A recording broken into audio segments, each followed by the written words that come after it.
नमस्कार मित्रांनो, मी मराठी माणूस प्रदीप. पुण्यामध्ये काहीतरी घटना घडली की अचानकपणे पोलीस, आपले सगळे पोलीस बांधव सगळे तुटून पडले. कुठं पडले? बुधवार पेठेमध्ये पडले. आता बुधवार पेठ म्हणजे मी जरा उघडपणे बोलतोय सगळ्या गोष्टी. बुधवार पेठ म्हणजे वेश्या व्यवसाय करण्याची एक पुण्यातली नामांकित जागा आहे. अशा अनेक शहरांमध्ये चांगल्या म्हणजे अशा जागा आहेत ज्या सरकार मान्य आपण म्हणायला काही हरकत नाही आहे, ज्या सगळ्या सगळ्या लोकांना परिचयाच्या आहेत. पण पुण्यामधली बुधवार पेठ काल रात्री थोडीशी कुठे ना कुठेतरी पोलिसांची धाड पडली. मग 700-800 जणांची अगदी कसून चौकशी झाली. अनेक तिथं घुसून सगळं कॉम्बिंग ऑपरेशन करण्यात आलं. या सगळ्या गोष्टीच्या मागची कारणं पोलिसांनी पत्रकार परिषदेमध्ये सांगितली, की काल रात्री बुधवार पेठ या परिसरामध्ये एक चांगली कॉम्बिंग ऑपरेशनची आयोजन करण्यात आलं. त्याच्यामध्ये 3 DCP, 8 DCP, 22 TI, 55 अधिकारी आणि 600 कॉन्स्टेबल्स असा समावेश करण्यात आला.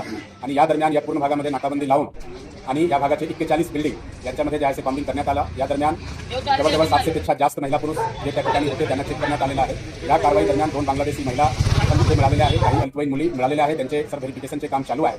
तसेच एक माणसाकडे जे आहे 7 ग्राम चरस आणि 3 ड्रग्सचे इंजेक्शन मिळाला होता. त्यांच्यावर NDPSचे पण कारवाई करण्यात आलेला आहे. अशा प्रकारची कारवाई त्या भागामध्ये आता पुढील भविष्यातही होत राहणार आहे. ज्यांच्यामुळे कोणीही मायनर गर्ल्सला या प्रोस्टिट्यूशनमध्ये आणणार नाही किंवा ड्रग्स वगैरेचे तिथे जे सेल वगैरे होणार नाही. यासाठी जे आहे तिथे भविष्यामध्येही अशा प्रकारचे कॉम्बिंग आयोजित करण्यात येणार आहे. की बाबा काय घुसखोर असतील, बांगलादेशी बाया असतील किंवा अशा सगळ्या संबंधित गोष्टी किंवा त्यांना काय माहिती मिळाली ते असेल.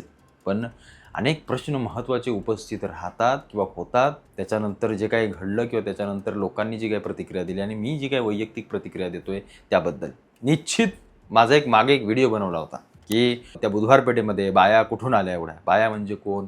बांगलादेशमधून आलेल्या या रोहिंग्या वगैरे यांना बाहेरून इम्पोर्ट करून इथं वेश्या व्यवसायासाठी आणलं जातं आणि इथं त्यांच्याकडून व्यवसाय केला जातो आणि त्यातून मग पुढे सगळा पैशांचा बाजार आणि या सगळ्या गोष्टी हे रॅकेट सगळं चालवलं जातं.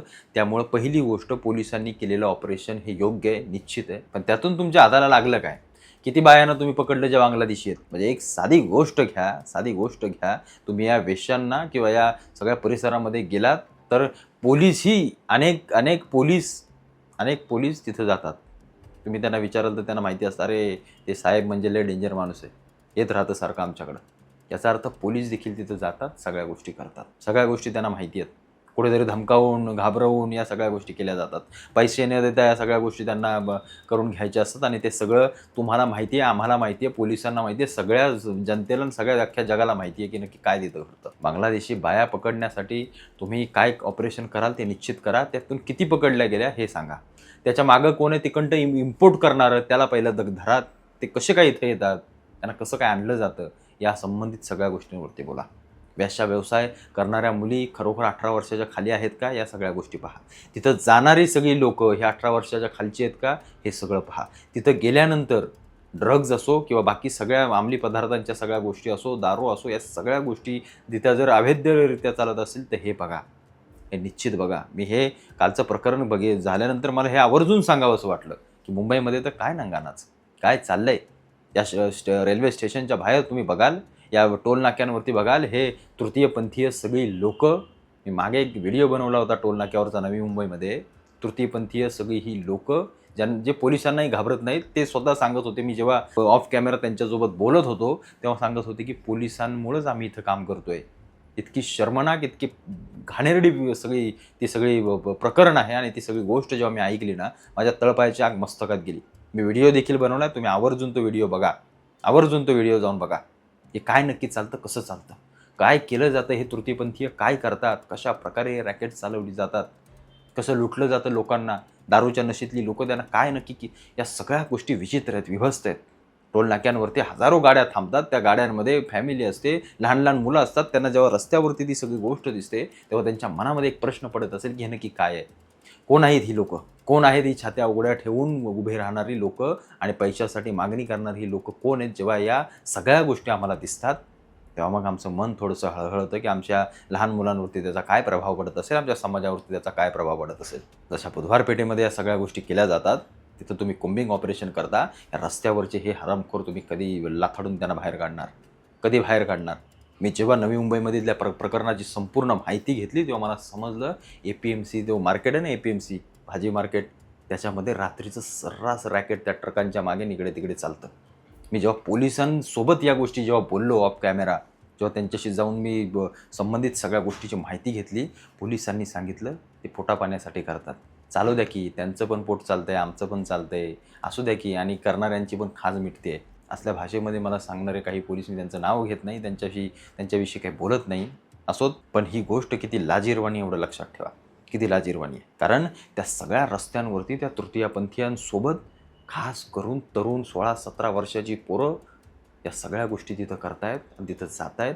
याच्यासारखं दुर्दैव नाही आहे. आम्ही या गोष्टीला जरा अशा अँगलनं बघणार आहोत का, की आम्ही बुधवार पेठेमध्ये काल केलं की सगळे बोंबलायला लागले, असं झालं तसं झालं. ते आहेच, योग्य आहे. तुम्ही रेड केली, सगळ्या गोष्टी झाल्यानंतर तुम्ही काय सुट्टी देणार नाही.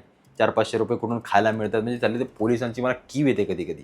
म्हणजे मी कधी गाड्याने फिरत असतो, हवालदाराने वगैरे पकडलं ना, तर ते नुसतं बोलत ज्याला फाईन टाकायचे, साल्या बेटा टाक ना तू, हे नंबर प्लेट दिसते खाली, टाक, त्याच्यावर काय चूक आहे ना, सीट बेल्ट घातला नाही, काय केलं नाही, नियम मोडले, फाईन टाकून बाजूला, आम्ही बघून घेऊ भरायचं की नाही भरायचं.